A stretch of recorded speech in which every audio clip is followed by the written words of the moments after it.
Hi எல்லோருக்கும் வணக்கம். நம்ம இன்றைக்கி என்ன பார்க்க போகிறோன்னா, லிவர் எப்படி டீடாக்ஸ் பண்ணுறதுங்கிறத பற்றி பார்க்க போகிறோம்.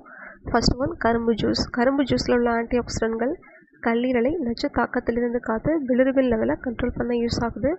காலை உணவுக்கு 1 மணி நேரத்திற்கு முன்பு அல்லது மதிய உணவுக்கு 2 to 3 மணி நேரத்திற்கு பிறகு குடிக்கிறது ரொம்ப நல்லது. 15 days நம்ம குடிச்சிட்டு வந்தோம்னா நம்ம கல்லீரல் புத்துணர்ச்சியோடு இருக்கும். அடுத்து கரிசலாங்கண்ணி. கரிசலாங்கண்ணி கல்லீரல் செயல்பாட்டை தூண்டி உடலில் உள்ள நச்சுப் பொருட்களை நீக்குது. மஞ்சள், வெந்தயம், இஞ்சி, நாட்டு வெல்லம் இவை கல்லீரலுக்கு ரொம்ப நல்லது.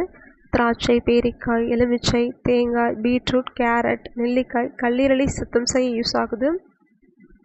முழு தானியம், பச்சை கீரைகள் போன்ற நார்ச்சத்து அதிகமான உணவுகளை நம்ம எடுத்துக்கும் பொழுது கல்லீரல் செயல்பாட்டை மேம்படுத்துது.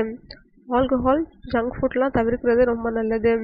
இந்த இன்ஃபர்மேஷன்லாம் பிடிச்சிருந்ததுன்னா ஷேர் பண்ணுங்கள், சப்ஸ்கிரைப் பண்ணுங்கள், லைக் பண்ணுங்கள். தேங்க்யூ ஸோ மச் ஃபார் வாட்சிங்.